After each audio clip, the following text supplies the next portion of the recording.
உலகெங்கும் தமிழரின் பிம்பம் உங்கள் TV.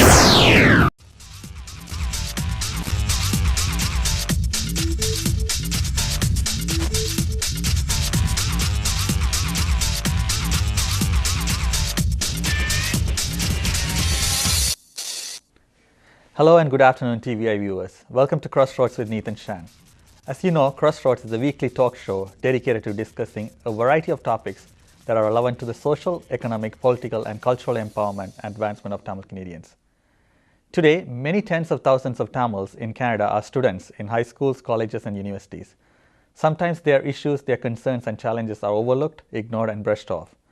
In today's episode of Crossroads, I am joined here with three student leaders who got involved in student politics and are effecting positive change in students' life. So let me start by introducing them. Thusha Mathikcantan. Thusha, you're a president at Pearson Collegiate High School Student Union, Student Council, and Guled Arale. Guled has been the vice president at UFT, University of Toronto, Scarborough campus, and also treasurer for Canadian Federation of Students in Ontario. And Priyanth Nallaratnam. Priyanth is currently a treasurer with Continuing Education Students Association at Ryerson and has been active at York Federation of Students as well. So all three of you have had amazing experience as student leaders in political realm in the student. Welcome to the show. So let's start to get to know you a bit. Why did you get involved in student politics? Why did you decide to run? And you're a high school student as well. So for me personally, I think within my school I saw a lot of potential within the students, and I felt that if I could run and be president of my school, I could bring out some lost potential and get rid of stereotypes and bring together school community, and that's something that motivated me to run and be president at my school. Great. Pearson is an amazing school. I used to be a youth worker there, and very great, diverse school as well. And amazing work being done by Pearson students. UFT Scarborough campus is it's one of the popular schools for Tamils as well, as you probably know. You were vice president external there as well. So how did you get involved, and why did you decide to get involved? Well, I guess going into university, I had an interest in various subjects. But my underlying reason for the different subjects I was interested in is because I wanted to make a positive impact in some way in the world. But then when I kind of saw the collective power of students working together, of racialized people working together, of people who are trying to seek justice in our society working together, I saw that as a really good venue to really try to get involved and make an impact. I've been in a student union that represents 10,000 people. Having 10,000 people behind a cause is a lot powerful than just me going on by myself and doing something on my own. Great. Strength in numbers. So my involvement started within the Tamil community. I was very much involved within the Tamil liberation movement, like here in Canada, especially when the 2000 protests were happening. And that's when we saw a lot of other students coming down in solidarity to show their support for the Tamil struggle. So when I went to York, I started working with these different student groups. And eventually this led me to help out at the YFS and help out with organizing certain campaigns or be a part of certain campaigns. And it slowly started to spur the interest to get involved within the student movement, right? I mean, to hear like student unions here in solidarity with student unions in Jaffna, and like students from Palestine studying students for the Tamil students in Canada, for every issue, like standing together. And victory always comes when we're united in strength. And I think that was the main inspiration for me to get involved within the student movement here in Canada. Well, I remember in the protest during 2008, 2009, there were two groups that were always there. One was the labor union representatives, and then the student union representatives. And I've seen Guled come and speak. Many other CFS, YFS students, Ryerson union students or student leaders were there and speaking on behalf of their unions in support of the struggle and in opposing the war. So it was good to see that solidarity being built. And today, in the last 10 years, I think Tamil Canadians have become a bit of a face for progressive student politics in many universities, and that's good to see too. So quickly, just trying to understand some of the key issues that your student population that you represent, because now you have held a leadership position, or you're holding a leadership position, and you're also supposed to be representing some of the concerns at various corridors of power. So what do you see are the major issues in high school I think a couple of them to start off would be, I guess, bullying, as you could see in a lot of schools, and another thing would be, I guess, racism as well. Even though I think students are obviously they're getting more educated about the different diversities that make up our community, and I think through our position as SAC and all our clubs together, we join together to bring the community together, I guess. And also, I feel like with the students, it's not just about the issues like of racism and bullying. It's more about finding who they are and image and seeing what sort of pathways they're going to take. And I think with our just SAC and the other clubs together, we come together as a community to help them solve and move forward. So yeah. Well, a sense of belonging, if you don't feel a sense of belonging in the school, you're not going to feel like you're part of it and you don't contribute to it. What about at university level? What are some of the issues? I mean, traditionally, it's hard to convince some of our adult populations or that students have stress, students have issues, and so on, right? It's almost like, what kind of stress do you have? You go to school, you study, and what do you need to be worried about, right? Whether it's high school or we now have research that shows babies and toddlers have stress and emotional distress and so on. We have to be able to balance their needs to emotionally. So what kind of issues have you been addressing? Well, I think one big issue that always comes up is tuition fees. Unfortunately, in Ontario, we pay the highest tuition fees in all of Canada, and our government funds universities and colleges per student less than anywhere else in North America. Mexico, Alabama, all these other places, the government provides more funding than Ontario, and unfortunately, the universities, colleges passes the buck on to students. So that's why we've seen really high tuition fees that keep on going up and up and up every year. Students are graduating with about $35,000, $36,000 of debt. That's a mortgage payment. So coming out of university, instead of students getting ready to start the next phase of their life, they have an enormous debt that they have to, that would affect their ability to take money out to have for a loan to start a business, to take money out to buy a house, or even consider things like when they're going to get married and things like that. Especially it takes a few years to land in a good job after graduating. What other issues do you see in campuses? Well, as a part-time degree student, CSER represents continuing education, part-time degree and distance education students. And some of the things we face are like OSAP for part-time degree students. How does it work? Most students don't know, and sometimes it's a struggle for part-time degree students to go through it, right? And again, tuition fees, right? It's the big issue in Canada and specifically in Ontario. And then we have unpaid internships, which it's literally something close to slave labor, because you're actually asking a student to replace a worker who has a potential of being paid even $30,000 to $60,000. You're asking the student to do it for free, and using this experience to get into job market is again employment, another huge issue. Yeah. And on campus itself, everyday life issues such as something we come across today is Islamophobia, which is becoming very rampant. On campus itself, I've seen students come threaten other students because of what's happening. Some are very Islamophobic. Some go and say education is not your right. These are very offensive things. I mean, most people, when students do leave their house, when they go to their campus, that's where you get to meet people from different communities, people with different values. And unfortunately, students are also influenced by the broader media. And some are oppressed on campus, and part of our work is also to stand in solidarity with other groups who are oppressed, give them a leverage, stand together, fight against this oppression together, right?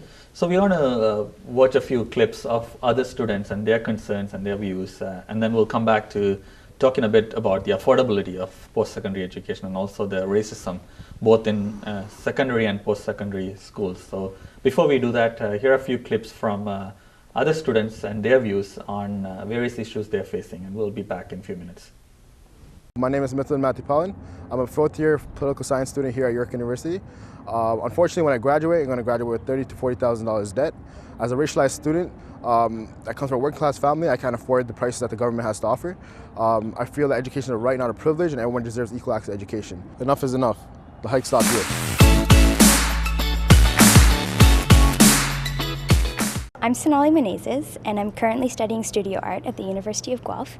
One of the main issues facing students right now are tuition fees.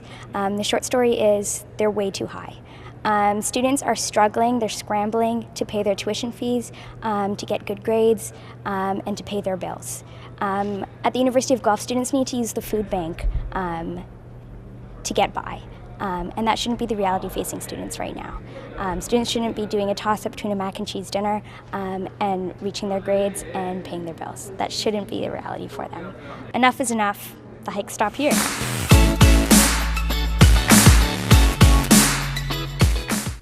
Welcome back. You're watching CrossRoads with Neethan Shan. We're talking about students and politics in campuses, particularly post-secondary and secondary realms. So we were talking initially about various issues that you are seeing in your own schools, in your own communities that you're representing as the student population. Now, having heard the post-secondary side of things, and you're in grade 12 and you're heading into post-secondary studies, what's the climate like among the students? Are they aware of the increasing tuition fees? Are they aware of some of the challenges that post-secondary students are facing, or is it very optimistic sense of, or even not just the students, but are they aware of some of the job market challenges that's existing in your peers, or is it just trying to get out of high school? I think personally, there's a lot, you could see the awareness, I guess, of post-secondary, not problems, but like possible conflicts or issues that they may face. So I think that definitely affects the pathways people are choosing, for example, what sort of degree they want to do, or what even the stream, like college, university, workplace. And furthermore, I know a lot of people are getting different jobs or trying to get involved with government jobs, or just to the city of Toronto, or trying to network with different sorts of people so that they can get their jobs. And it's not even just the jobs, but getting themselves out there and doing what they want to do with post-secondary. So, yeah. There's a lot of stress, I'm assuming, with applications sure. and with waiting for approvals and marks and so on. Now, the job market situation, particularly, because every one of us know of a graduate who studied hard, has a loan of almost $40,000 and still looking for a job. Sometimes look for a job for a few years and then end up starting off at almost minimum wage type situation, right? So that is starting to impact our younger generation as to how they value post-secondary education, whether they see that as the way to get out of the situation they are in, right?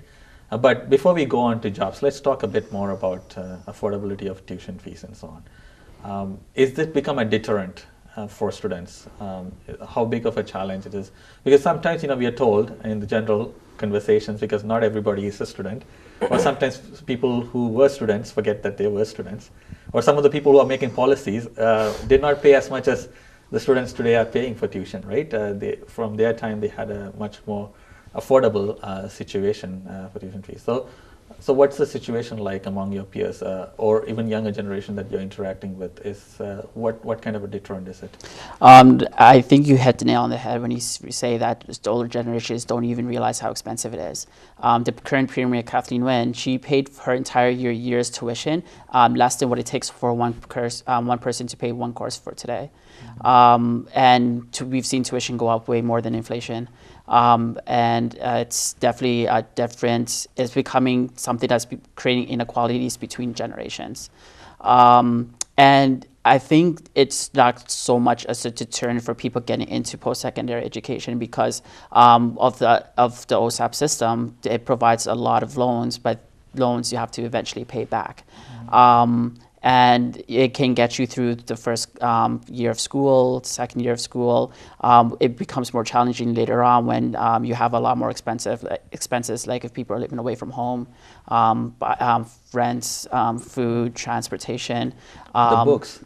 They keep changing the edition, just with few picture arrangements changed. You have a new edition, right? And unfortunately, sometimes students have to make a choice between buying a Metro Pass or buying the chemistry textbook, or eating dinner for this week or buying their math textbook. And it becomes a deterrent in terms of it's a lot of added stress that prevents students from being able to be as successful as they can be, but also limiting of potential career options. Because I know people who didn't go into programs because they couldn't afford to take a master's because they were already $40,000 in debt. Yeah. So instead of going into their dream job or dream field, that's cost of education does become a deterrent. Well, that's the other thing. Now, high school diploma is not enough for jobs. Even undergrad degrees have become somewhat not adequate for jobs. So you have been almost forced to go into a post-secondary postgraduate degree or diploma, or try to figure out some additional course loads and stuff like that to make sure that you're marketable to job market, right? So this is becoming an increasing issue.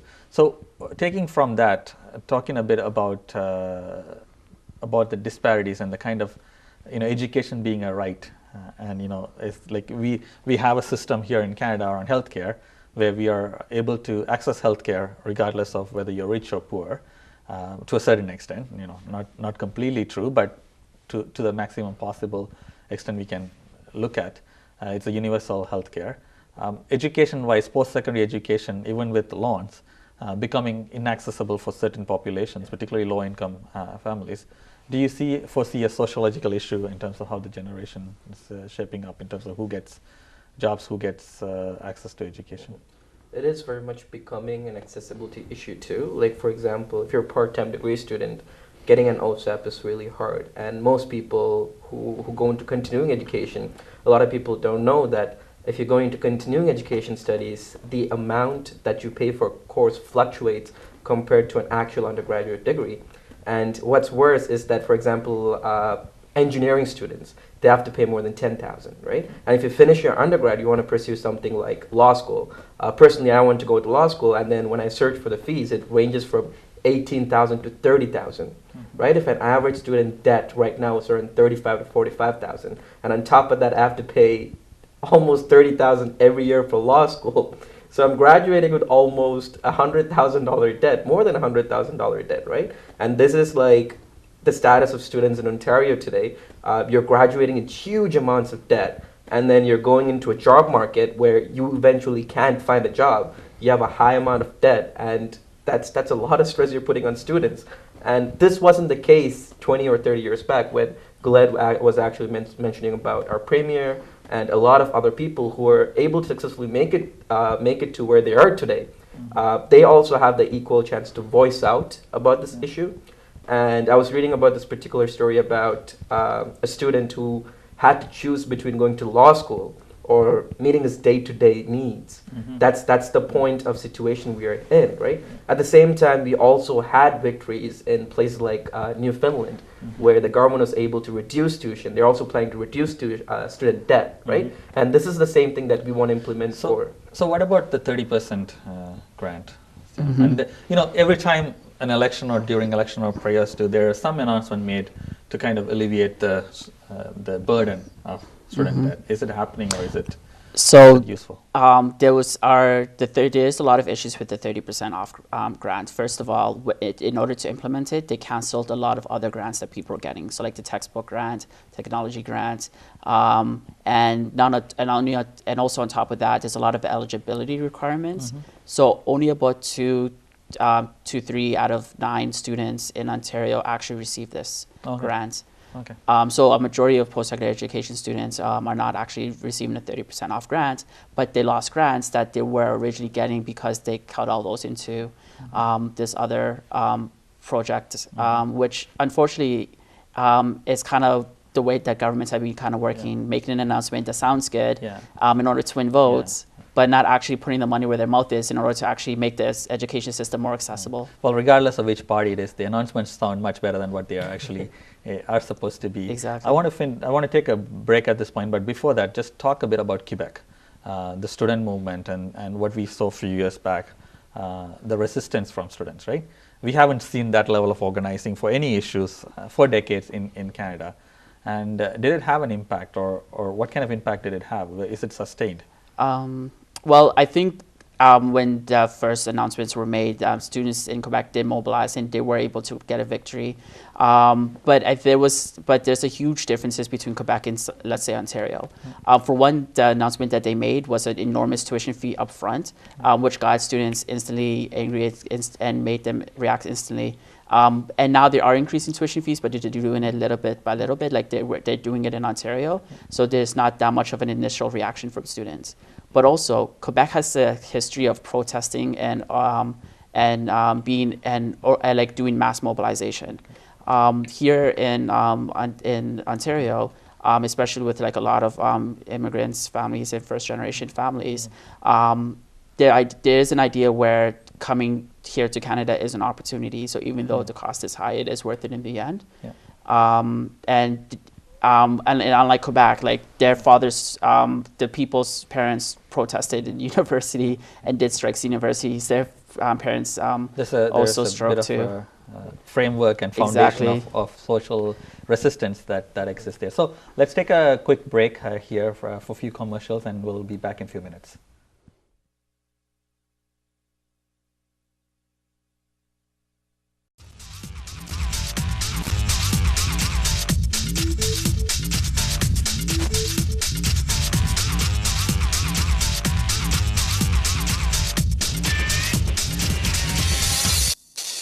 Welcome back. You're watching CrossRoads with Neethan Shan. We're talking about post-secondary education and secondary education and students in politics and the issues that are affecting those students in those educational realms. And so let's continue with what we were talking about student politics and student organizing and so on.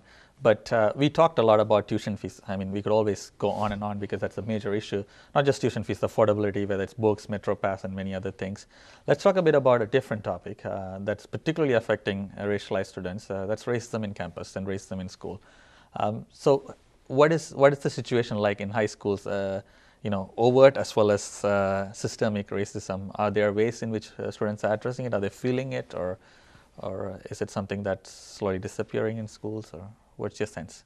I think with us moving, like Canada's just moving forward as total, I feel like there's less racism, I guess, and we're more focusing on coming together as a community. So even though there is a specific demographic of students at different areas like Scarborough and Melbourne, I think a lot of us are trying to come together, and even I know we were talking a little bit about Islamophobia a little bit. I think we're kind of coming past that. We're looking more at people as human beings and not just colored skin or what's on the outside. And I think I feel like for sure it's getting better at high schools. And Pearson is probably what, 90%, 95% racialized. Yeah. So it's a different context. Yeah. But what about systemic things like curriculum or teaching and all those other things? Like, are you seeing it being reflective of the diversity? Or? I think it's good, but there's definitely room for improvement. For example, I feel like there's some still little bits of Eurocentric roots in our education system, and definitely it doesn't reflect all the diversity that's growing and continuing to grow and will grow in the future. And I feel like for sure leaders in my school can address these issues in the future, and I think there's lots of things that we can improve, like for example the mandatory courses we have to take, like history, Canadian history, and yeah, I think there's definitely improvement for in those areas. So campus and racism, it's a huge subject, and we could do a couple of shows on that. And that ranges from faculty's experiences to students' experiences and so on. And so where do we start? Like, what have your experiences been as racialized young leaders in the system? Well, I think we have different contexts because it is different in a GTA school than it is elsewhere in the country. I did go to Scarborough, where it is like 70-80% racialized. But I think it's less overt racism, but there is a lot of systematic racism that I think conversations start to happen in post-secondary institutions that people start to realize it. And a lot of times people who have privilege kind of push back. And that's where a lot of the issues that when it comes to talk about racism, that I've seen in post-secondary institutions. Not people going around saying they don't like people because of different backgrounds, but because when people who are equity-seeking groups are starting to talk about these issues, talk about systematic issues, and try to get some equity, then people with privilege feel like that's an attack on them, and there's pushback. So not ready for a conversation. And you would expect in a post-secondary education system, you have those freedom of expression that is equally practiced, right? And that's sometimes not the case. So how about in terms of staffing and curriculum that's being used and so on? Is there still room for improvement, or? There's room of improvement in almost every aspect of university life and post-secondary life. It's just one more thing I want to add on was when I went to York, there was two sort of discrimination and racism issues I faced. One was being a Tamil. At that time was 2009 and 2008, 2009. My entry into university was 2009.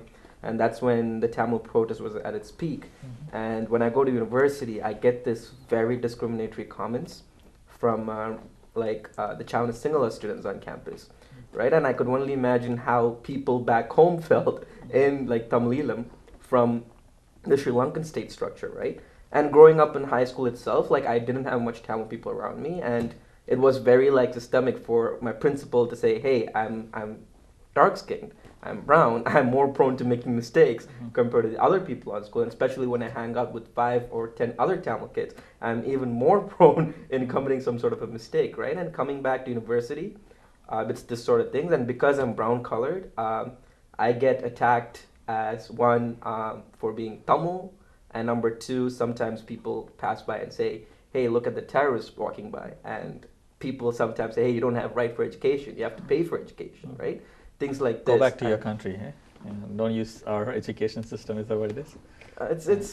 It's very oppressive, like for a lot of people even when I go into classrooms, right? I remember my first time my lecturer was talking about the Gardner Express, and they're like, you know what people did was so wrong, like they shouldn't have got onto it. And in my head, I'm like, so wait, my people are dying back home. You're telling me I don't have the right to protest. But is there space for those debates? Is the question, right? I mean, opinions are fine. I mean, everybody has a different way of looking at a particular incident, right?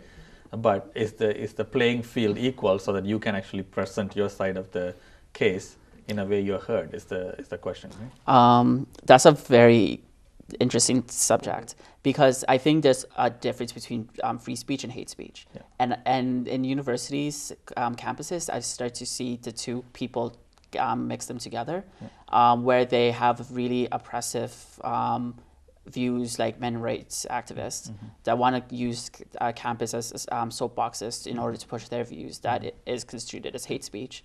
But just because you have the ability to give free speech, there is limits here in this country. And that's a debate that is ongoing on various campuses. But then also just going back to when I was saying, when people feel like their privilege is being challenged, people feel like there's like a lot of the kind of racism that is systemic is people saying, not validating your issues and experiences of racism, and saying that you're complaining too much or you're criticizing white people too much. And then when you try to break down their arguments, they say, oh, this is just what I think, I have the freedom of speech. It becomes a very convoluted way of looking at it in various debates on campuses. And I think that's where a large number of racialized students, when they're in high school, they aren't as aware of some of these forms of oppression, and when they go into the universities and they're starting to evolve their thoughts and political thought as well as in their academic field, is when they start to realize some of those challenges. And we've seen that among Tamil students, particularly in universities, trying to trace back to their roots and find strength in their particular identity. But they can also collapse. It could be both reaction, right? On one side, you could take this as a challenge and start tracing yourself, feel strong and strongly resist. But on the other side, you could collapse from what you've always been believing, that it's an equal society. And when you're faced with academic setting when you're not equal, right? So let's talk a bit about gender, because it's not just about race. It's it's also gender oppressions multiply the challenges for racialized young women trying to be in positions of power. So, but you're from Pearson, so we'll let the viewers know it's Pearson. But at the same time, running as a woman for a position of power, actually, the student council president, what kind of challenges did you foresee, or how did you prepare yourself for it? And do you see that that being something of a barrier for others who wants to succeed? I think, like you mentioned before, like in high school, it's really limited. You don't really get to see the full scope of racism or just like issues that they were talking about before. It's kind of, I think, it's almost like a misbelief. I guess it's like this perfect, almost equal society. So like when I was running, I ran against a guy, but I felt like it was, people weren't really judging because, oh, she's a girl, maybe we should vote for her, like maybe girls are supposed to do better, or it was kind of just like, okay, what are they saying? What do they want to do? What are they going to do to bring change to our school is what I feel like people were looking at.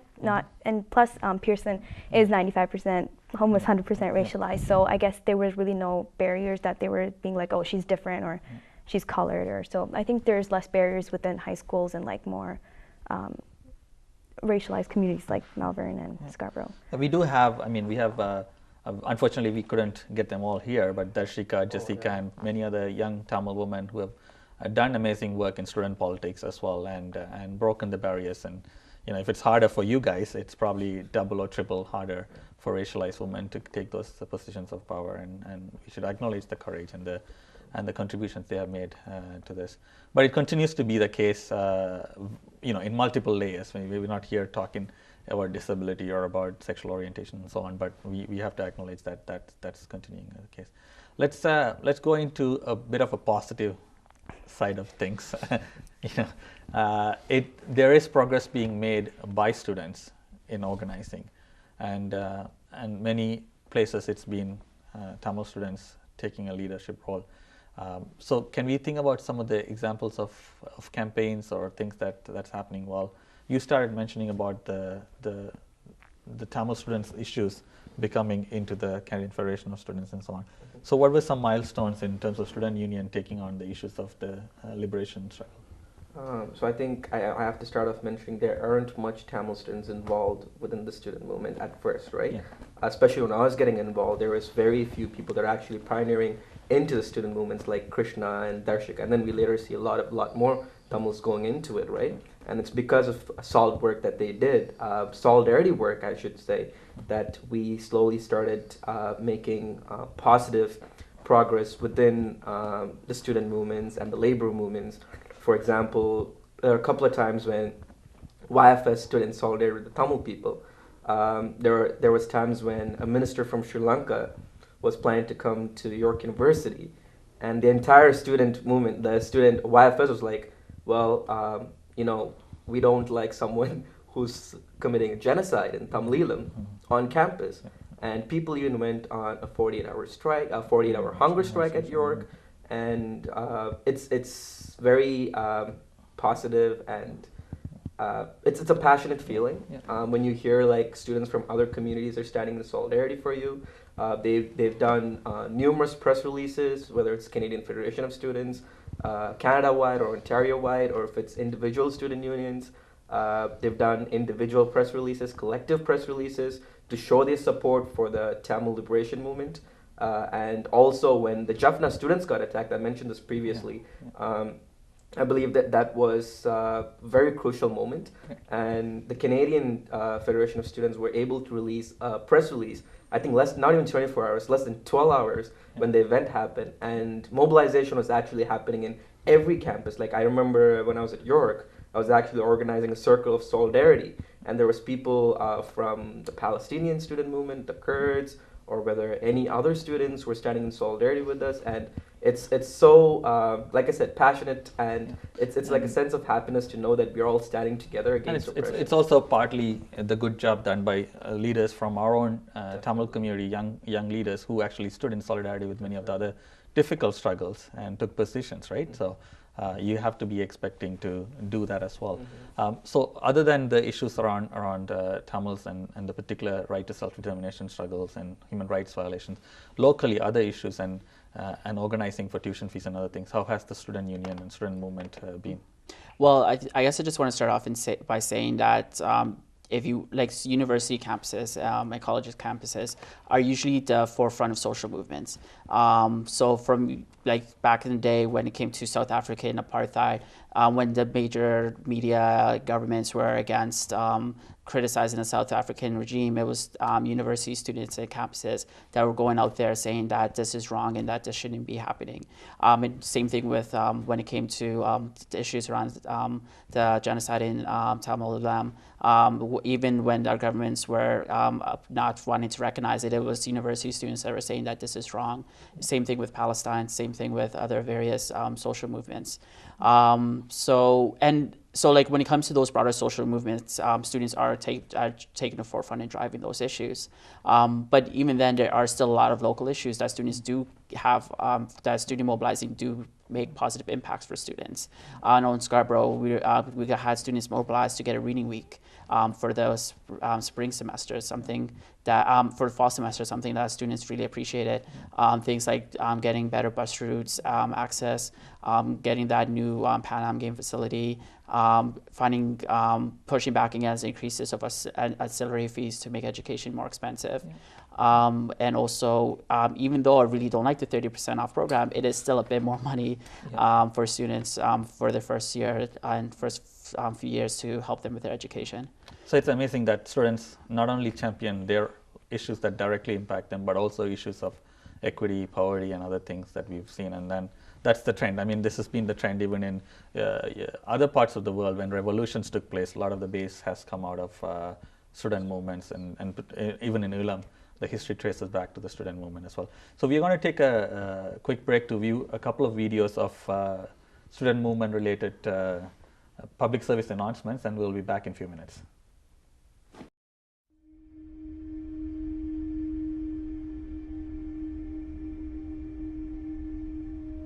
I'm part of the student movement. Why? Because I've seen the hypocrisy of our governments calling for greater accessibility to education while raising tuition fees year after year. If we have to drop out of our studies because we can't afford them, even with a part-time job, we're told that we aren't trying hard enough. I'm part of the student movement because our universities and colleges are embarrassingly underfunded. Our libraries are out of date, sessional instructors aren't fairly paid, and childcare facilities have no spaces. I fight because some people still actually believe that women who are raped in their residence rooms are asking for it. And the authorities say we're inciting hysteria when we educate students about date rape drugs, because queer students are still being killed, beaten, and taunted on our campuses and in our communities, because racism can be seen in our classrooms every single day. I am part of the student movement because the list of how our education system is failing us goes on and on and on. Aboriginal students' treaty rights aren't respected, facilities remain inaccessible, and the campus food bank can exist while people remain unconcerned that we actually need a campus food bank. When graduate students make it clear that high fees and low wages are hurting their studies, they're told that they're making an investment in their futures, as if the work they're doing will only benefit them personally. We're told constantly that this is a new economy.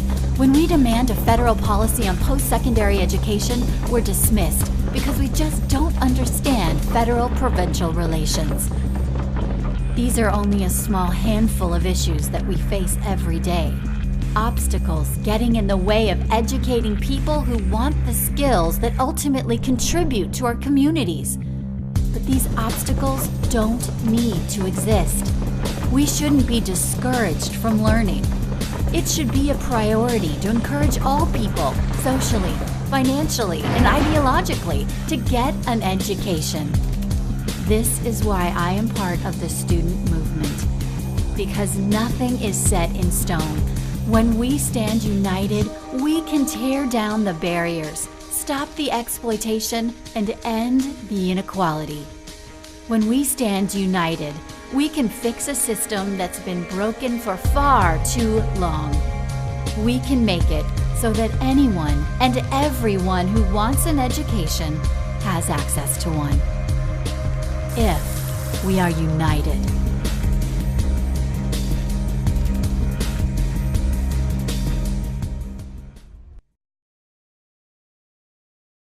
Elections come in all shapes and sizes. We're all familiar with federal and provincial elections. But what about the others?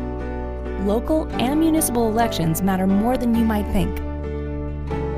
When you're a student, municipal governments have a huge impact on your daily life.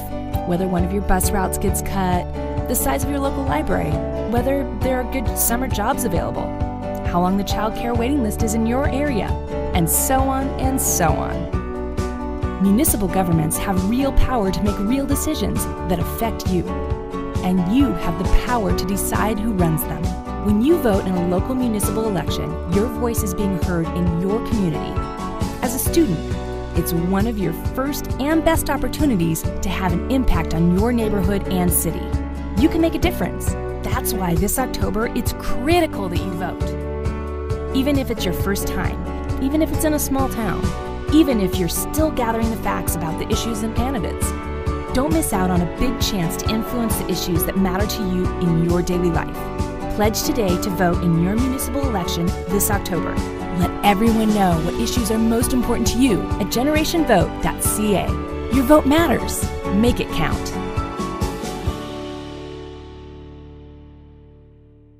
Welcome back. You're watching CrossRoads with Neethan Shan. We're talking about post-secondary and secondary education and students in politics effecting positive change. And we have come to the end of the show. So I'm going to make it more personal, the last question, about what your future is, what you're hoping to do and effect change in which particular area that you would like to focus on. Because community's growth is tied into individuals' growth. When individual leaders are successful, that impacts the community. And so all three of you are doing amazing work and continue to do that and be positive influences in the rest of the society. So I'm just going to go maybe backward from Priyanth, starting off briefly. What's your future plan? What kind of issues are you looking at?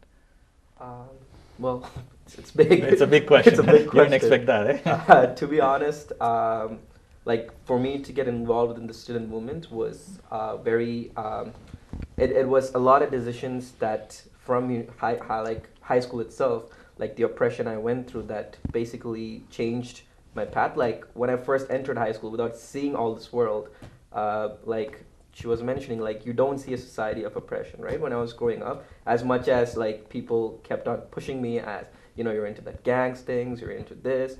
And so I was more into medicine that time. But once I started seeing all the social issues, especially within the structural issues, within the Tamil community and the Tamil liberation struggle, I really wanted to go into law. Mm-hmm. So today, I'm actually doing public administration and governance. I did political science in New York before now I'm doing public administration and governance. And my plan is to go, finish law school, mm-hmm. and to basically lobby for, not just lobby for rights, but also voice out for individuals and youth like myself who faced hurdles within the justice system in Canada. Mm-hmm. It's something that a lot of people don't see, but I had friends in Malvern, in my area, from North York. Some students don't have the privilege. They get wrongfully accused, serve jail time wrongfully, and I really want to stand up for them. I also want to stand up for community that couldn't voice out, have a hard time finding their ways into the justice system. So I believe that's my path right now. Great. To basically. Thank you, and we'll keep your business cards ready for us so we can distribute. I mean, overthrow the governments and get some good people in. But like, I think like... Sorry, we should re-record. No, go ahead. But I think like I have a strong interest in municipal politics because I believe in a lot of inequalities in our society could be solved through urban planning and using the collective resources and proximity that people are close to each other to have a lot of social impact that is positive. That I also have a lot of interest in education as well. Great. So it's something to help make this world a better place. The City Hall desperately needs a different perspective there. Good luck. Thusha? For me, obviously, getting into university this September, getting there. And I think it's just about getting yourself out there and advocating for issues that you believe in. So obviously, for me, it would be issues in back home and just human rights issues in general, and just hopefully possibly go into law school one day or something like that. Along those lines for me would be the Great. future, yeah. Thank you very much. Thanks for sharing your insight, your experience, your activism with us, and you've been amazing role models for many young people. And continue to do the great work you're doing, and I will soon see you on with a different topic. Thank you very much, viewers, for watching Crossroads with Neethan Shan. We had an amazing discussion about student activism. We will see you in a week with another topic. Thank you.